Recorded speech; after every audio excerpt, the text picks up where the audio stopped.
Wabarakatuh, and a very good afternoon. The Honorable Professor Ruhanas Harun, Professor at the Department of Strategic Studies, National Defence University of Malaysia. Honorable Dr. Tharishini Krishnan, the Senior Lecturer at the Department of Strategic Studies at the Faculty of Defence Studies, National Defence University of Malaysia. Yang berbahagia, Lasdia Datuk Ganesh Navaratnam, Chief Executive of Midas. Yang dihormati Cik Salmiah binti Dimyati, Senior Director of Security Studies Centre, Midas. Yang dihormati Brigadier General Muhammad Azmi bin Muhammad Yusof, Senior Director of Defence Studies Centre, Midas. Distinguished guests, ladies and gentlemen, welcome to the Midas Executive Dialogue Serial 3 2019. Before we start today's program, I would like to invite the Chief Executive of Midas to give his welcoming remarks.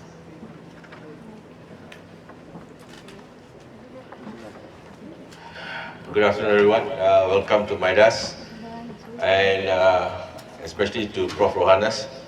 I met her, first time meeting her was in 1999, and she was my professor in MTAT. So she used to always talk about Vietnam and all the Indochina very passionately. Now, welcome to Dr. Tharishini also. Now, ladies and gentlemen, why we had this idea to come up with this Indo-Pacific was something that attracted me when I was here. When I took command of Midas on the 9th of January, I had the opportunity to go down to Kolkata, the ORF, Observer Research Foundation conference, which was talking about the importance of Bay of Bengal. And in that conference, the issue of Indo-Pacific came about. Surprisingly, India researchers as well as Japanese researchers were speaking the same lingo, supporting this Indo-Pacific. And when I asked them why is so important that Indo-Pacific overtakes or replaces Asia-Pacific, or they will use this terminology, or it's good for us, it's good for the region. It's not geographically, it's not a physical object. Asia-Pacific and Indo-Pacific are just terms, so it's not physically, there are no borders and all that. And they were talking about actually it will be more coherence in connectivity, more economically viable, and such and so forth.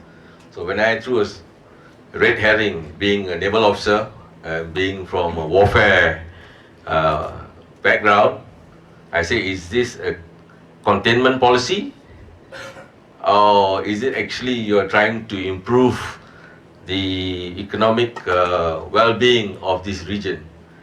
There were some body languages which were not too happy with my statement, but I think we need to actually understand what is Asia-Pacific. Until so long, we've been using Asia-Pacific, and when the US just did its pivot and rebalancing, the PACCOM, which I went and did my courses in the Pacific Command, suddenly became Indo-Pacific Command.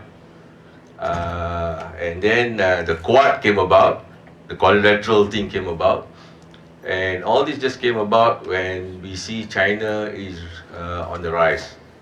So it looks quite interesting. And recently, Indonesia also made a statement on Indo-Pacific. I don't know whether you want to call it a construct. That's why we took up this topic to put there. Is it a security strategy or actually regional coherence? It will be good to hear from our local academics on what they think about Indo-Pacific. And hopefully, actually we wanted to make it much more interesting, wanted to spice it up a bit.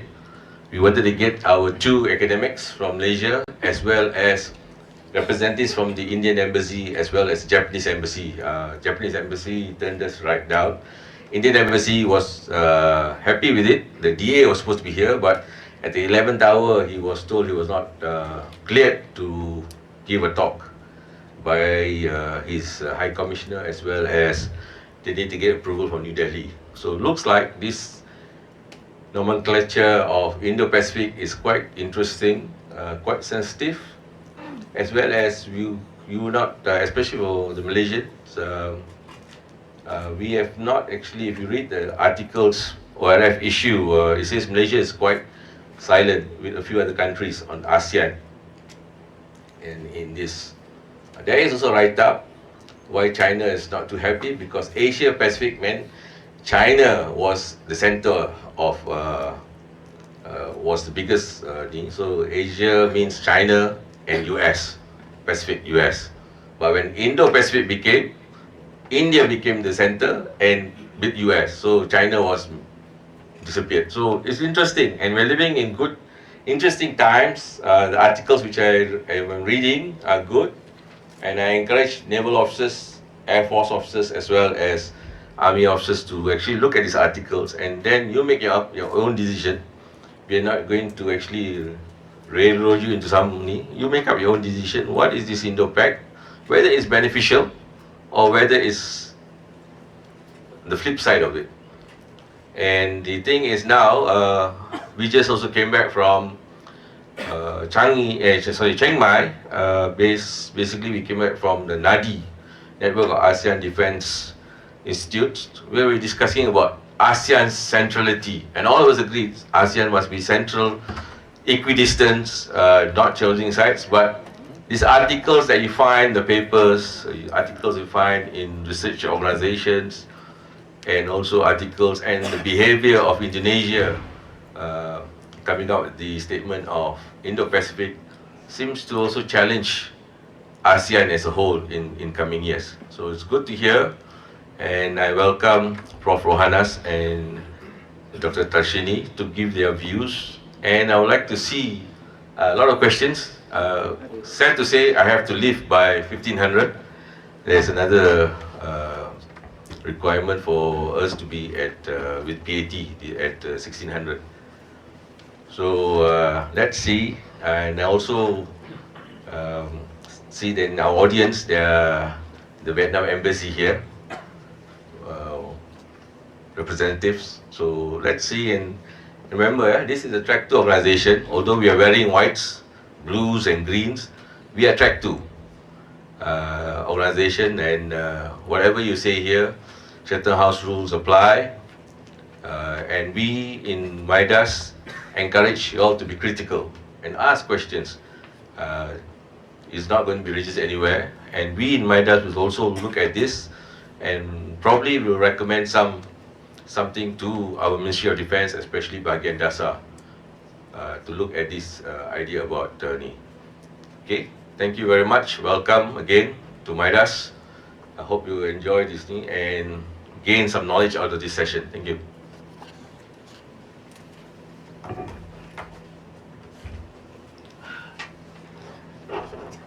Thank you, Yang Berbahagia Dato'. Distinguished ladies, guests, ladies and gentlemen, we are indeed honored to have with us today Professor Ruhanas Harun. She is a professor at the Department of Strategic Studies, National Defense University of Malaysia. She has vast experiences and knowledge on the international relation and strategic studies. And she also is expert on Malaysia national security and Indo-China issues.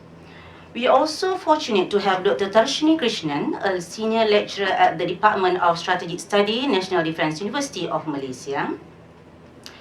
Her PhD is in contemporary India research, focusing on Malaysia-India Maritime Security Cooperation at the Eastern India Ocean region, and her area of interest is maritime studies. Without further ado, may we invite Professor Ruhanas Harun to deliver her talk, and followed by Dr. Tharishini Krishnan.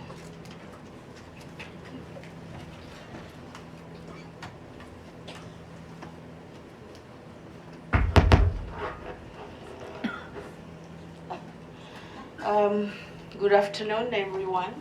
Well, I see lots of familiar faces, so it's always a joy to come back to Midas and to MINDEF in general. Dato', thank you very much for your remarks, and Well, you know, in a way, you make me feel a bit old. Of course, I'm old. 99, that was a long time ago. Okay, I will start, well, I'll make now my conclusion. Doesn't mean I'm going to stop in 1 minute. So my first conclusion is that this Indo-Pacific concept is still very vague and quite unknown to many of us. It was conceived in 2007, somewhere there, and I think it's a long process of conceiving, because until today the baby is yet to be really born. Maybe you see half the foot or, you know, the head. Conclusion number 2 is that the response from ASEAN countries about this Indo-Pacific construct, I think it's mixed. It presents ASEAN with a dilemma and maybe with an opportunity. Number 3, of course, there are opportunities in terms of economic and social cooperation. However, the main hurdle is to find a consensus, especially in the area of security. I think everybody is happy with economic, social cooperation. And finally, the China factor. I think that must be taken into consideration. All right. Oh, it's already there. Okay, this is the oceans, the 2 oceans, the Indian Ocean and the Pacific Ocean. All right, I go to my next slide. Now, the concept. Actually, the approach is 2 oceans. So whatever comes in between the Indian Ocean and the Pacific Ocean, which is a vast area if you look at the map. So how are we going to fit in everything and everybody within this vast concept of the Indo-Pacific? So that is one problem, the geographical approach. Now, the second problem in this Indo-Pacific is that it seems to replace something. I was in India at the Defense Institute, I think it was 2012. So all the participants agreed, they all supported the Indo-Pacific. There were only 2 people in that conference who opposed it. It happened to be me at that time and the Chinese counterpart. Unfortunately, he was not there to present, talk at length about his views, because he just sent in the paper and he said that he was not cleared by his government to come to India to present the paper. But I think it's the other way around. The Indian did not want to give him a visa to come and oppose this position. Okay, so it was mentioned sometimes, and we always, oh, if I want, oh, sorry. Yeah, where is it? Oh, the top. Wow, you are very good. Which one? Ah, the red. Oh, thank you very much. Oh, yeah. So this person, Captain Gurpreet Khurana, so the origin is actually Indian Navy, you know, the whole idea. Not only India, but Navy, so very, very precise. So he talked about this Indo-Pacific strategy. And what Dr. Thari and I learned, we were in Pondicherry quite recently, and this is what the Indians proposed in this whole thing. They say they want security, sustainability, and productivity. So whatever strategy or project they do within the so-called Indo-Pacific, will the result will be this one. So let's see. And I got this. actually, maybe for us, we should remember that the Indo-Pacific, this is the Indian answer, or when questioned. Yeah? Just now, Dato, you posed some question. Actually, this was the answer. China's rimland strategy, the rim, what is it called? Silk, the Maritime Silk Road, BRI, etc., etc. So this is actually, the Indo-Pacific is India's response to China. So that was the position. So let's see whether they still hang on to that. Okay, now, these are the promoters or the countries that support Indo-Pacific. Well, you can recognize them. Mr. Abe from Japan. This is the Indian Prime Minister, and this is our friend, Mr. Trump, and this is another of our old friend, the Australian Prime Minister. Now,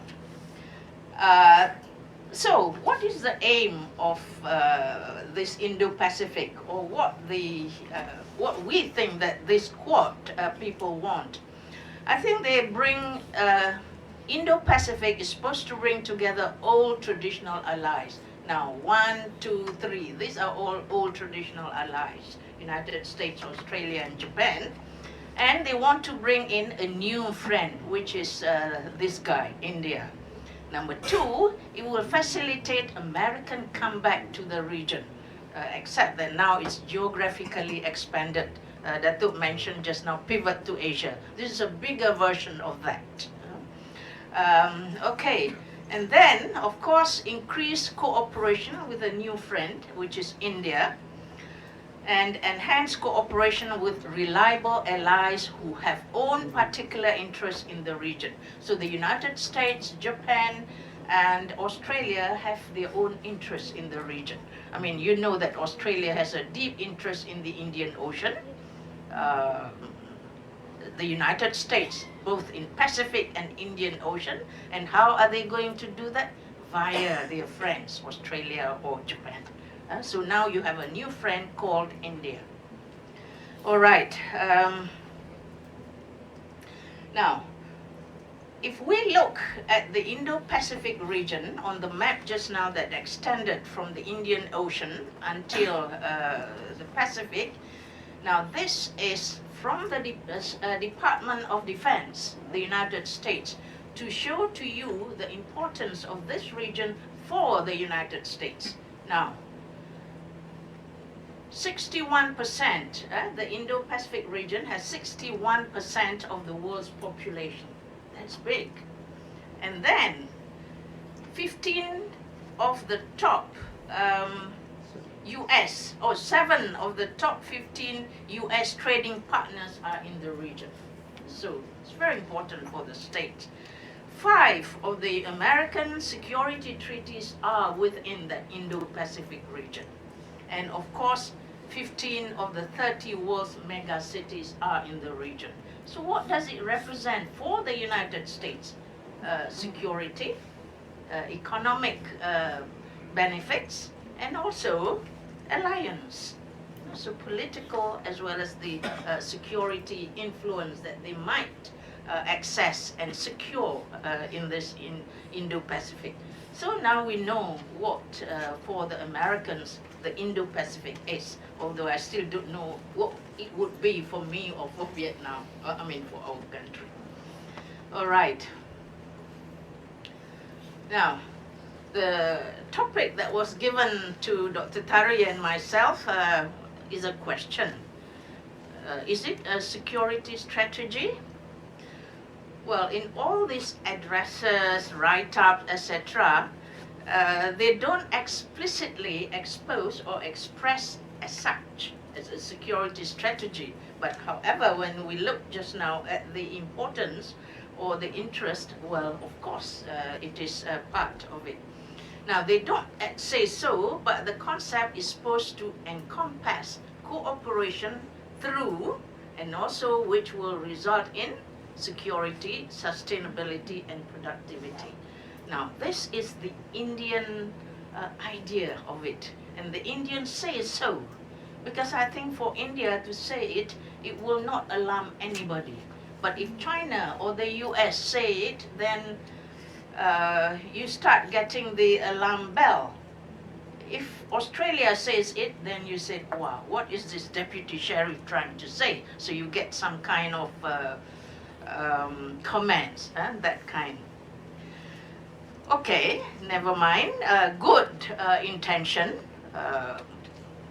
no problem. However, there is problem. The problem is that for more than a decade, this idea was exposed to us, and yet it has not achieved consensus, regional consensus on two things in my view. One is what this Indo-Pacific should be, and number two, is it necessary? And just now you said it replaced Asia-Pacific. Is it necessary to have this new animal and replace with the old monkey? Well, I don't know. So this is the problem that I think we're talking about. Of course, there is a third problem. I will talk about it later. The third problem, and to me the most important problem, is of course China. Now, how did China respond to it? Of course, we are suspicious. We think that, oh, this is another strategy to contain China. Yes or no, true or false, that's up to us. Now, China responded by saying this whole idea of the Indo-Pacific is an attention-grabbing idea that will soon dissipate like sea foam. Sea foam. How long does it last? I'm not sure. Sea foam. 5 minutes? But it has been more than 10 years, and the foam is still there. Okay. So they say, and they believe it as a strategy to counter Chinese increasing assertiveness and activities in South China Sea. Now this is from one French scholar. He said this: the emerging Indo-Pacific debate is in large part about China. It is not a China-centric region, I mean this Indo-Pacific. But without China, there would be no Indo-Pacific. So very, very interesting view. Now, the debate is about China. You read anywhere or any of the publications, China, China, China. So where do we get our ASEAN centrality if the whole debate centers around China? Okay. Now, my next point, after saying the debate is about China, you need to arrive at a consensus. Now, my second point is that the Indo-Pacific presents a dilemma to ASEAN. What is the dilemma? Okay. Now, why does ASEAN matter? Why ASEAN is important, even though nobody says like that in this Indo-Pacific? Now, number one, together we are 10 countries, and we are in the middle of the Indo-Pacific route. Therefore, we are a bridge, a vital link to the two oceans and their resident powers. So, how many resident powers in this vast oceans of Pacific? And so, from the Indian Ocean, you want to go to the Pacific, I'm sorry, you got to pass behind my backyard. So you cannot dismiss me. So that's why Indonesia insists that ASEAN centrality, you are passing in front or behind my house to reach to the other end. Now, of course, countries in ASEAN are divided about the reception towards the Indo-Pacific. So, to sort of resolve the issue, Indonesia came out with a plan of this Indo-Pacific construct. According to President Joko Widodo, that was last year, when they met in Singapore. So Pak Joko says there's a need to develop an Indo-Pacific concept that will benefit all parties, very nice diplomatic language, and that the development of Indo-Pacific cooperation is done through enhancing cooperation between East Asian states, participating countries, and in future it would be important to increase cooperation with other partners in the Indian Ocean. Okay, this is only the tip of the iceberg that I picked up. But what Ibu Retno Marsudi, what is she? Foreign Minister. What she said there must be, she set 3 conditions for ASEAN to accept Indo-Pacific.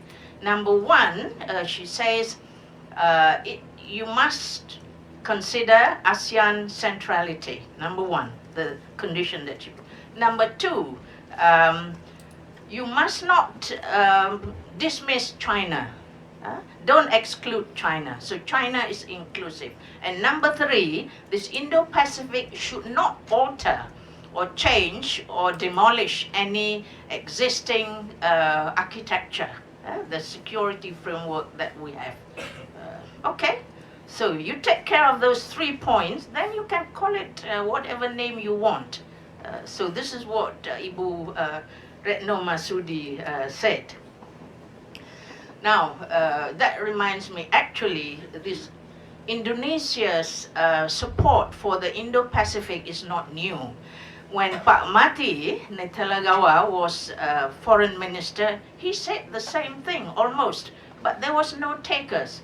Nobody in Indonesia or in ASEAN picked up the issue. So it's not new, just to say that Indonesia's attitude towards that is not new.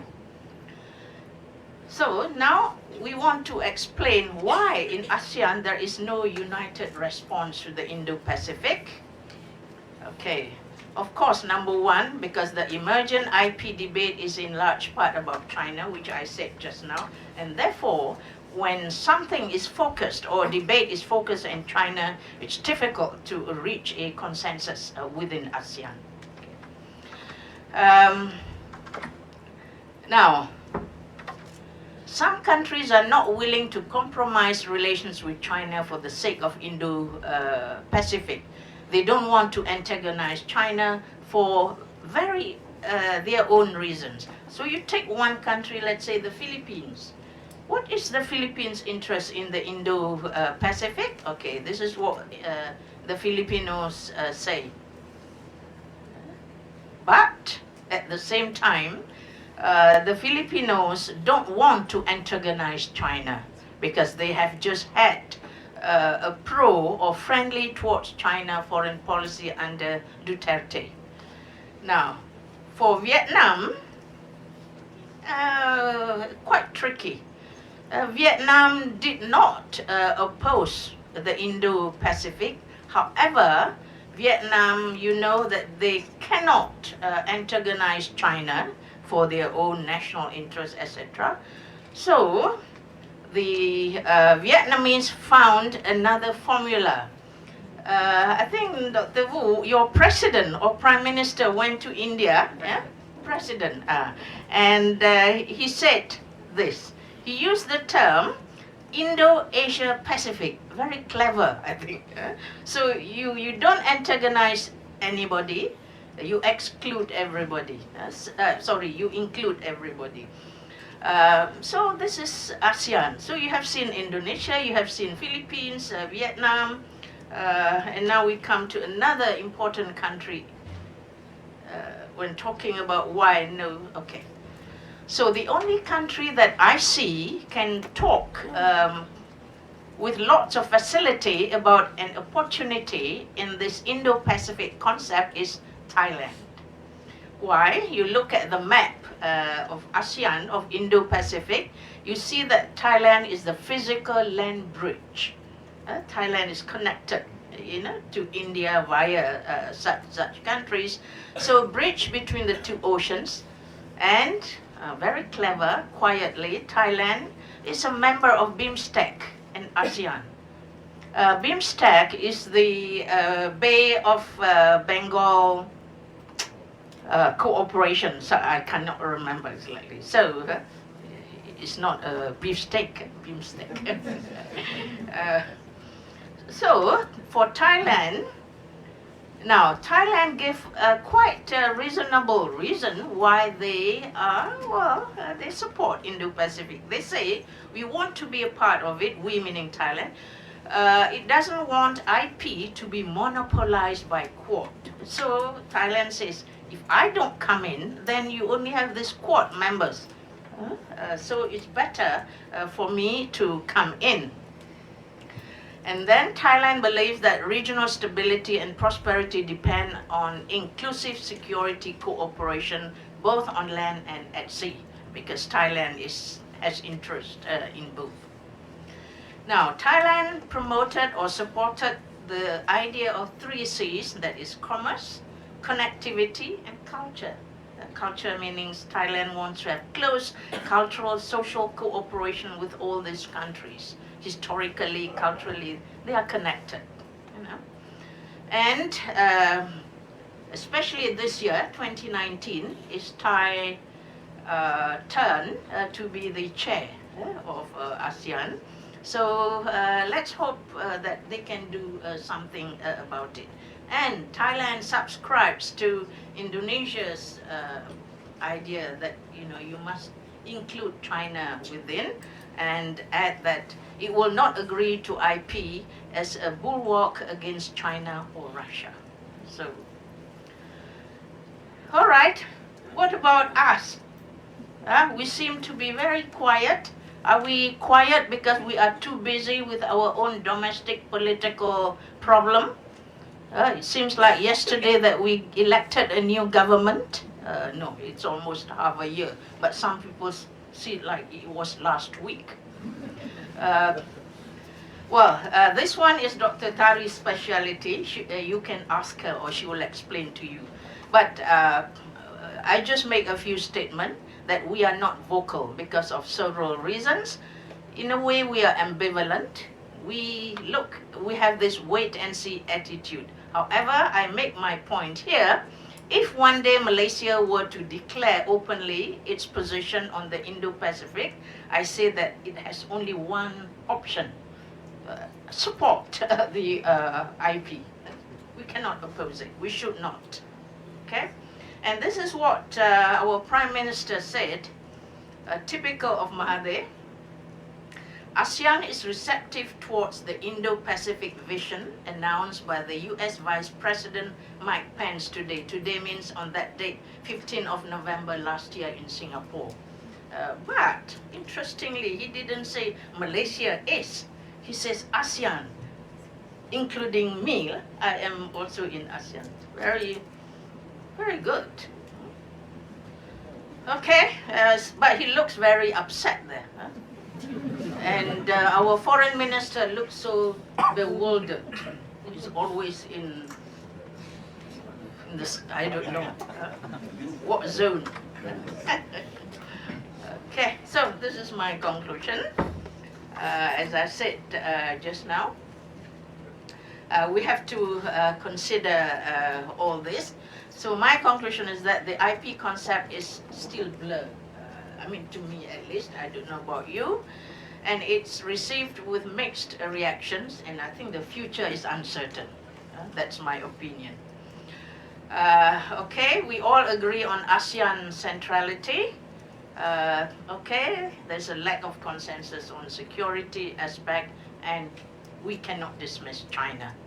So that's all my presentation, and we can discuss if you have any problems or issues with me. Okay, so I think, yeah, thank you very much.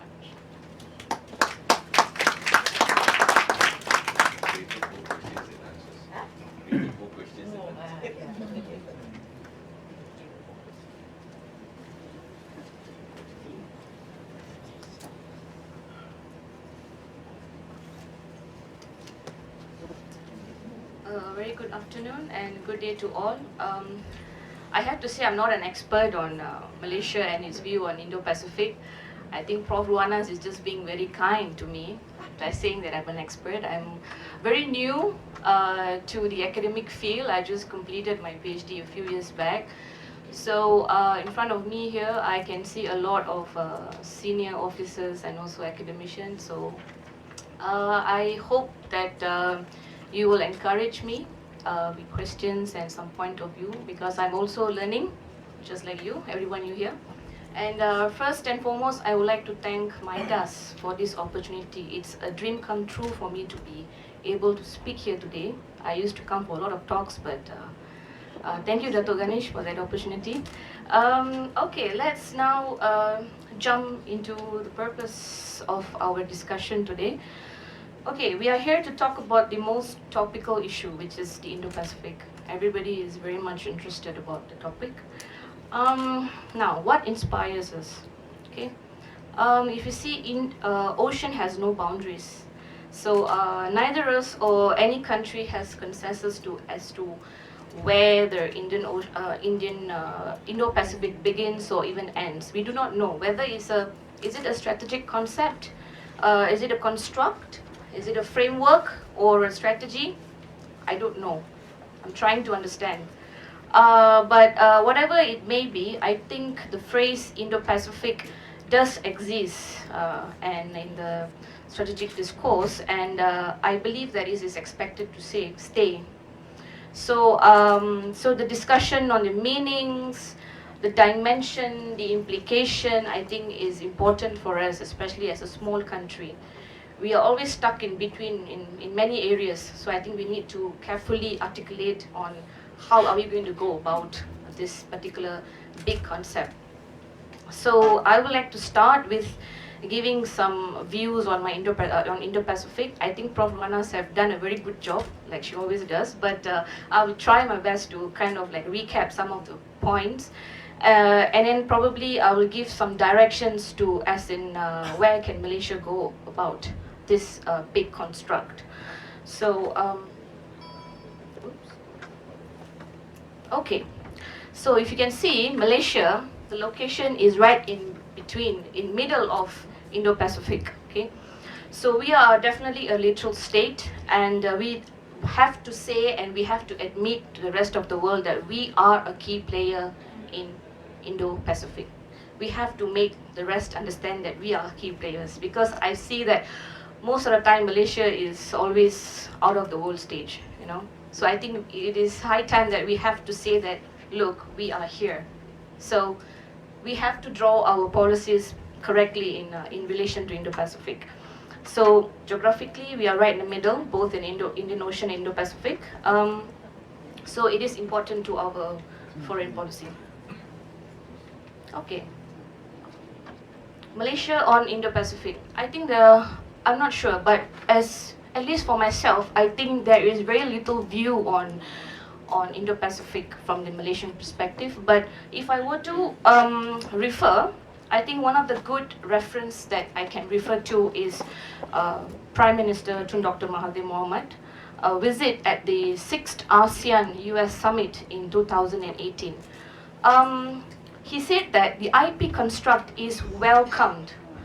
I'm not sure what it means by welcome. Are we accepting it or not? But the word welcome is quite huge. It means you can welcome even your enemy, or even just like someone coming to your house, right? You may not like the person, but then you still welcome them, right? That is the Asian attitude. So it is a welcome construct as long as it does not include sending warships. And he said that the stability in South China Sea is important. So bringing in warships and also allowing freedom of navigation and also flights over the South China Sea will destabilize our region. So he says that we should not send mixed signal, which could lead to misunderstanding and unwanted tension. I think at the current situation in Malaysia now, we have so many domestic problems to think of and also to recover from. So I think this is something that is unnecessary for us to take a stand. So this is one reference that I can refer to. And with that in mind, I think my scope for today will be on, first I would like to bring you through some of the concept of understanding what is Indo-Pacific is all about, and also opportunities if there is any. And my core presentation today will be in terms of the challenges that Malaysia will face in relation to Indo-Pacific. And finally, I would like to try to describe and shape Malaysia's posture in relation to Indo-Pacific. Okay. Understanding Indo-Pacific. See, Indian Ocean and the Pacific Ocean is definitely shaping our geopolitical structure. That is something that we have to remember. And talking a little bit on the history, it was initiated almost a decade ago, probably in 2007. And it was based on an informal security framework, or we call it as Quad Trilateral Security Dialogue, also known as the Quad. Consisting of 4 major powers, the US, Japan, Australia, and India. And it is a construct that did not include China. Big question mark, puzzle, right? So it did not include. And then we also saw, right after it was introduced, if I'm not mistaken, they had a naval exercise after that, and Australia kind of pulled back from the Quad. I think they were quite worried about to upset China maybe, because they're quite close to China, especially in terms of economic. So they pulled themselves out from it. So, oops. Okay, sorry. But in the recent years, we can see that China's BRI, Belt and Road Initiative, and its strong militarization in South China Sea somehow validated Quad's attempt, or rather objective, to discount China from the whole equation and try to reinforce back its rationalization of coming up with this Quad, which we now call it as Quad 2.0, the new one. And if you see, it was based on an common strategic grounds, which apparently to respect democracy. So I think this is what Prime Minister Abiy said as the diamond of democracy. So this is how it started. Okay, if you look at the Indo-Pacific, I think there are some key issues that I managed to identify. We have the rule-based order in ASEAN. We have free and open Indo-Pacific, something that I don't understand, as in free from what and open to what. I'm not sure about that, and we have respect for international law. We are talking about enhancing connectivity. We have maritime security, of course, and we are talking about non-proliferation issues and counterterrorism. These are some of the key issues that has been drawn under the Indo-Pacific. Now, can Indo-Pacific be viewed as an opportunity for Malaysia?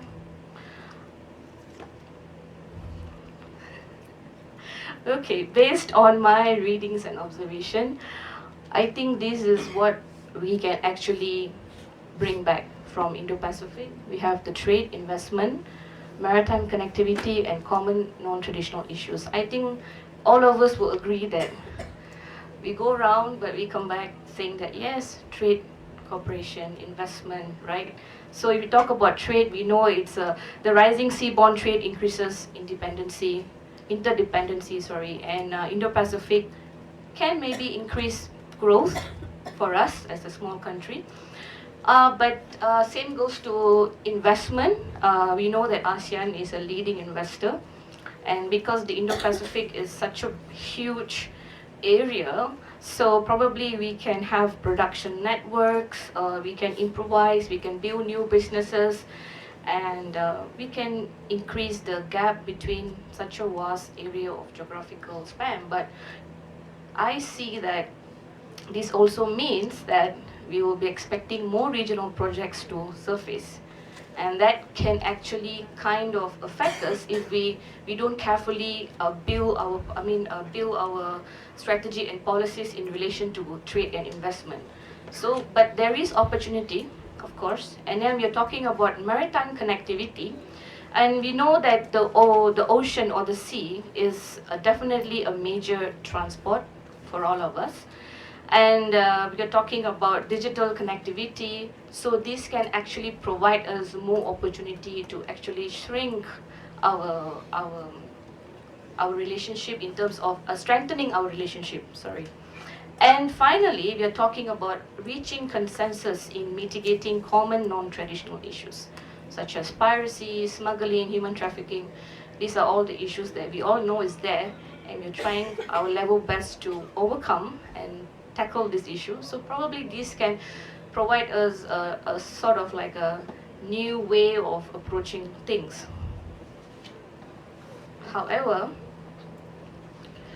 I would like to discuss what is I rather call it my main concern in relation to Indo-Pacific. And I have three major challenges that I would like to discuss today with you that I think all of us have to think about it as a small state. Malaysia is a small state, so I think we all have to think about it. So first of all is challenges in terms of the risk of alienation. If you see that, of course, Malaysia, we want to call it, they welcome, they support, whatever it may be, that's all right. We can always see that the Indo-Pacific is a good balancer, but if you say that is to contain or to exclude China, I think it's a really bad idea. I think we cannot afford to do that. So why? Because at least for me, I think that even the Quad members are quite careful in articulating their policy in relation to China. I will not say they are afraid. Why are we afraid of China? We are not afraid of anybody. We are all independent states having our own things to do. But we don't, in a world where we are actually a globalized world, integrated world, why must we exclude a big power like China? I think it's unnecessary. You see, even between Japan and China, we can see that they have to ensure the stability in Northeast Asia. And the issue of North Korea's nuclear proliferation is actually a big concern for both of them. So they have to, even they are still friends. They did not exclude China for any reason. We can see even the US and China are trying to work towards building up, going against a policy that will help denuclearize North Korea. So the cooperation still exists with China, even in regards to US. And if you look at Australia and China, like I said, their relationship is strong in terms of economic, and they are not going to exclude China anyways. So, and finally, we have China and India, two major powers, growing powers, global powers, and I think friendship for them is very crucial. So I think they are not going to completely keep aside China for that matter. So what I'm trying to say is that if cooperation between few countries does not include a particular state, it does not mean that it's a form of suppression. So this is what I was telling, that we have to understand that it is not completely about containing China. Probably cooperation still exists in other forms. So I would rather see that Indo-Pacific could be seen as an opportunity to manage China. Yes, we can manage. We're not going to exclude them. We can manage them, or we can shrink some of their ability to assert some kind of powers against us, or to control China. We call China as the bad child or the naughty one in the family, something like that, right? So we are trying to control them. So we are not actually trying to exclude anybody here. So I think this is the only way that if I want to look it as an opportunity, but not to contain, okay? Not to contain. And if I were to refer back to Malaysia, I think when Tun Mahathir, with his new government, obviously in the beginning stage we saw that he was trying to say that China is trying to have this new form of colonization against Malaysia, blah, blah, blah, and all that. But then you realize, sooner or later, he kind of toned his expression about China. But I think many of us are mistaking him in saying that, oh, it's the same as what the previous government did. But actually he's not. He is just trying to understand what was the issue that was actually in terms of the contracts and all that we had with China. But that doesn't mean that we are going to push China away completely.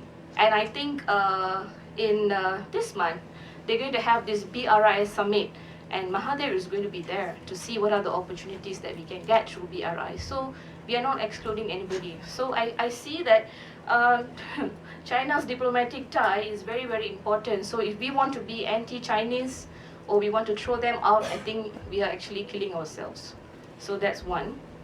And then we have the risk of marginalization. We see Malaysia is always torn between Quad of becoming a welcome initiative or a vague idea. We do not know. We welcome, but it's very vague. The concept is still vague. We need to identify a lot of things before we can actually accept it with open arms. You see, like I said, the concept of free and open Indo-Pacific. Free from what and open to what? It can actually dilute ASEAN's centrality. This is what, at least I believe. And I think Prof. Ruhanas will agree with me in that sense.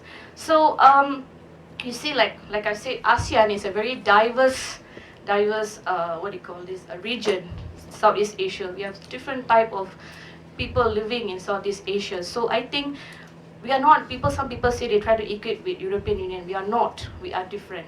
So I think even among ourselves, we have issues in coming to a consensus on many issues. We are trying our level best to keep ourselves close. So when we ourselves have problems that yet to be solved, why are we allowing a non-ASEAN members to come in to dominate us? So things like a country like US, for example. So I think that even the Quad members itself, for example, India have said that ASEAN is very important to us. During Prime Minister Modi's Shangri-La dialogue, he have mentioned that ASEAN is still very important to us in this Indo-Pacific equation. Same goes to Japan. They have expressed their interest in ASEAN, and also Australia. So what are we doing now? What are they trying to tell us? At one point they are saying this, and the other side they are saying the other way around. So it's a bit confusing for me. So we cannot fall into the risk of marginalization in that sense. So for me, as long as the Indo-Pacific still struggles to produce a detailed directions for ASEAN and its role, I think we will be still not favorable to this Indo-Pacific construct. And unless the Quad members allow us to be at the driver's seat and let us include or even exclude agendas for ourselves, until then I think ASEAN members are quite smart. We know what to do. We will just remain silent, perhaps, you know. So just remain non-aligned, maybe, I don't know. And the last one is the risk of entrapment. We know that the US and China is always fighting, perhaps, I don't know whether we call it fighting, I don't know what's the right word to say, but yeah, there are issues. You know, so I think, but that is a different debate altogether. But in relation to Indo-Pacific, I think one of the strong statements was that the Indo-Pacific is by China, by saying that it is an headline-grabbing idea, but it will just disappear like foam. So, and they are quite quiet about it. So if they're quiet, are they upset, or are they doing something about it? Some secret move, I don't know, but this is what has been mentioned by China. And so I think Malaysia as a small state country need to continue to ponder, act and voice constantly in accordance to its own national interests. What is our priority? We have to set our priorities straight. And we have to continue to remain tentative from being stuck into these two countries. So I think the Cold War experience have taught us a lot, so we have to keep that in mind and let's not make another mistake. Now this brings us to the question, what are the hiccups in Indo-Pacific? I'm kind of like giving some of the problems that I've saw in Indo-Pacific. First, IP has a broad level of meaning. Okay, we do not know, like I said, there is no meaning. Not to say there's no meaning. I cannot find the right meaning to Indo-Pacific. If anyone you can, please share with me. I would like to know. For me, at least, because the word Indo, the first time when I read about this topic, what struck to me, because I'm very much close to the study of Indian studies, foreign policy. So when I saw the word Indo, I was like talking, is this something by the Indians? Or are you talking about Indian Ocean or Indonesia's ocean? Because I think sometime back the Indonesians did claim that the Indian Ocean should be the Indonesia's ocean. So I'm not too sure in terms of the term. So when you said Indo, it's a bit confusing to me, at least for myself. I don't know about you. So it causes a lot of misleading and fuzziness or whatever. So it will put Malaysia in a very tight spot because we have to know the meaning we don't know yet. So, and then secondly, we have using the word Quad and IP, which is Indo-Pacific, on and off. Quad is 4 countries, right? At least I know 4. So, but Indo-Pacific for me is a geographical span. So, is it a block and alliances by 4 countries, or or are these 4 countries trying to assist the small countries to kind of have an inclusive area of maritime water so that we can have better connectivities? So when you say at one point we are saying the Quad, and then we're talking about Indo-Pacific. So there are some of the writings that actually highlighted about this issue. So I think it's very important for us to understand which is which first. And the third one is lack of leadership in Indo-Pacific. We all know that President Trump is a bit, you know, I don't know how to best describe his behavior, but on and off probably, all right? And if the US is trying to sort of use local leaders to achieve its, local leaders as in Japan, India, and also Australia, I think it's going to be a failure. So because we can do it by ourselves. India is a leading country, so it's a leading power. They can do it themselves. They don't need US to come in. They are close alliances, I don't deny that. But I think Indians will not lose Indian Ocean to Indo-Pacific, something that we have to remember. So they can do it themselves. So there is no leader, so how are we going to support it? I'm quite unsure about it. So we have no leaders. And then even among themselves, among the 4 Quad members, we don't have definitions, proper definitions. See, like the US and US and Japan, they say it's a form of a containment against China, maybe.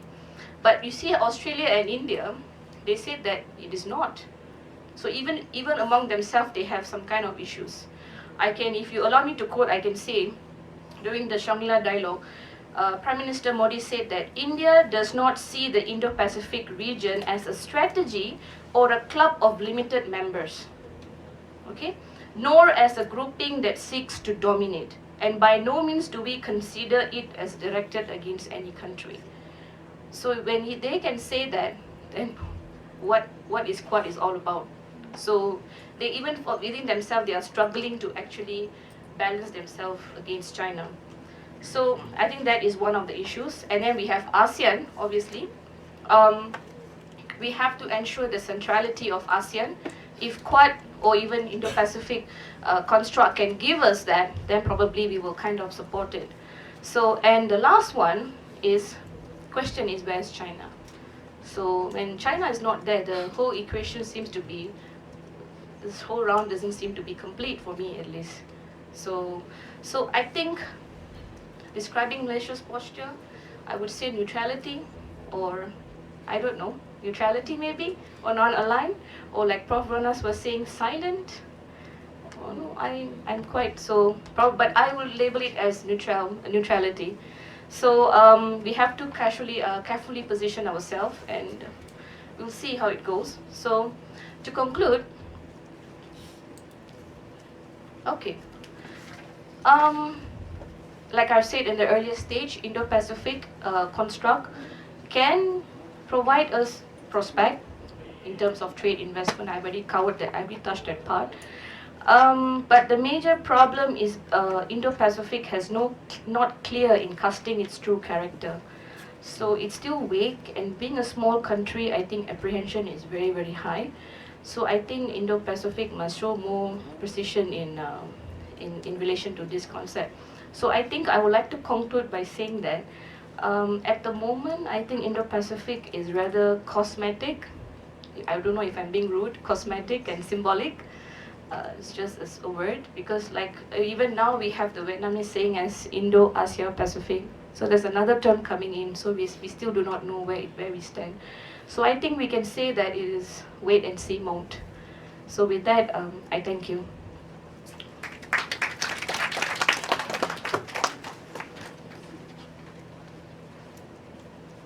Thank you, Professor Ruhanas. Thank you, Professor Ruhanas and Dr. Tharishini. May we now open the floor for question and answer session. Please indicate your name, where you are from, and to whom you tend to direct the question to. Open to the floor for question and answer.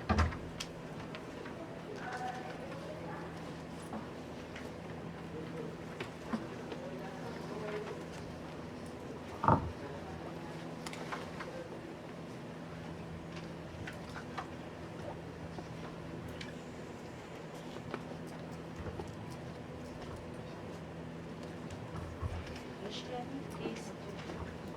Any question? Maybe Dr. Tari and I can just stand and face you. Then you'll be brave enough to ask. Yeah.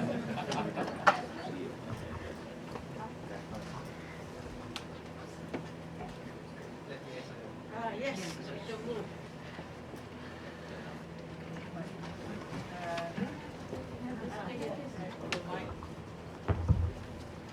So good afternoon. Thank you, Professor Ruhanas and Dr. Krishnan for very interesting talks. I'm First Secretary of the Embassy of Vietnam. First of all, I would like to make it clear when you talk about Vietnam. Actually, when our President, the late Trần Đại Quang, he went to India, he did say that with his Indian counterpart. And then in last August, our spokesperson of the Ministry of Foreign Affairs was asked the same question: what is Vietnam's position towards the Indo-Pacific concept? And Ms. Hằng, who is our spokesperson of the Ministry of Foreign Affairs, said, Vietnam welcome all initiatives that is beneficial to the region, based on the mutual respect of sovereignty and based on mutual interest. Basically, we welcome everything that is good for us, good for the region, and with respect of others. I think that should be, you can say it's a very neutral statement. And I believe that at the state of EEC as is currently, so I tend to agree with Professor Ruhanas that the best way is to keep neutral, because you don't know anything yet. But further down, do you think that the fact that we as ASEAN countries keep neutral like that about the Indo-Pacific concept, does it help, or does it bring us any inconvenience? For instance, I think, in my opinion, if we show our lukewarm attitude towards this concept, maybe it would push the Quad to clarify more in their meaning of this concept, or maybe you would push China to say, you see, ASEAN does not support you. Maybe it's time for you to let the foam go away. So please please enlighten us. Thank you. Thank you. Talking about ASEAN, I think one of the things that I've realized when I was doing my research about this topic is that I think in most occasions, ASEAN is always being marginalized for many reasons. We are not treated seriously, or they just say, but end of the day, we just fall apart. But I think the key to Indo-Pacific, and I think like you said that not being keeping silent will help, or should we have to push? I think the key is ASEAN itself. We have to take the lead and tell them that this is time for us to take the lead and you follow us. I think, and among the Quad members, one of the most important country that I see that will be very useful for ASEAN is India. I'm not being biased because I'm doing research on Indian foreign policy, is close to my heart, and me being an Indian, no, not that. But I think we need to have our options open. Not let's just have. Why are we just focusing on China? We also can have India. So I think ASEAN should take the lead. I think we have to, and I think this is what the Indonesians are doing. I think Prof. Ruhanas, you can tell me, they are being very active compared to any other Southeast Asian country. They came up with their own proposal, but again, they try to include China. I think Indonesia is kind of taking that position. Yes, yeah. Well, let's see after the election. Oh. Okay, now in response to Dr. Wu's question, I think I will sort of ask us this way. How long can ASEAN remain, you use the word neutral, or how long can ASEAN remain ambivalent? Because this is actually what we are. And how long before we can resolve this dilemma? Because the word that I use is a dilemma. Now, I don't think at the moment that ASEAN has arrived at a position where it can say, oh, we are neutral. We cannot yet say, because we are still, how do you say, thinking and weighing the good and the bad and the ugly about this Indo-Pacific. So the best position before, as you mentioned, before clarification is made is we are in a dilemma, so we can be ambivalent. As Dr. Mahathir, he's an expert on ambivalence. Yes, very good. Or you can try to be like Indonesia, take the lead in trying to forge a common position among ASEAN members. And to me, Indonesia is the only country in ASEAN that can take that lead. Why? Number one, Indonesia is the largest and the most important politically and otherwise in ASEAN. And number two, Indonesia is a maritime or archipelagic state. It's surrounded by water, and it borders both Indian Ocean, Bali, Sumatra, they have the tsunami, and then they also border the South China Sea. You have the Chinese military built up here. So this is what we called convergence in the old language of diplomacy, the convergence of factors that make Indonesia, or that push Indonesia to be that way. And in response to how long, it's my own question. Okay, how long do you think ASEAN can remain this way? I think as long as the issue is not clarified. And to me, the most central, the most important issue is China.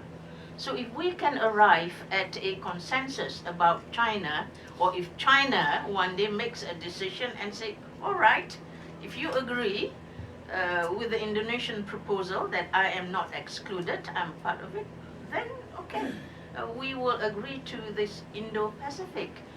However, I think it will take a long time before China will agree to it. I mean, what is Indo-Pacific? Why do you want to obliterate the word Asia-Pacific? What's wrong with Asia-Pacific? So the answer is because the United States wants to bring in a new partner. Said, oh, how can I call this Asia-Pacific? Most in people's mind, they said, India, is it part of the Asia-Pacific? But if you say Indo-Pacific, okay. India can even take the lead. And as you said just now, India is very important.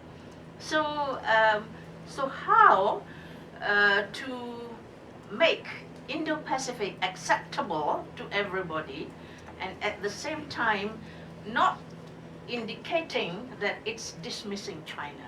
So that's why I like your president when he said Indo-Asia-Pacific. I mean, you see, my Vietnamese friend, very clever. So, I mean, hey, they are survivors, you know. They have to think of something. And yes, convergence of interest.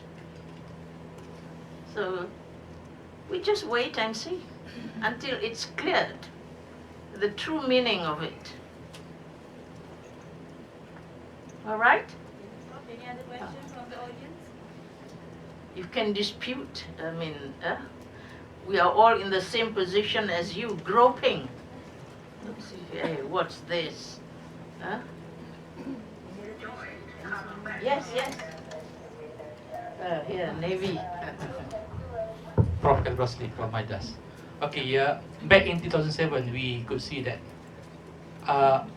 during when they proclaimed the four parties, when they proclaimed the first Quad, it only lasts not even a year, because it's happened after Kevin Rudd have to think over the importance of China in regard to Australian economies. I was there in Australia by then. What do you think that? Does the second survival of Quad will face the same fate? Because today I don't see any glaring or clear presence of what they want to do with regards to the objective of having,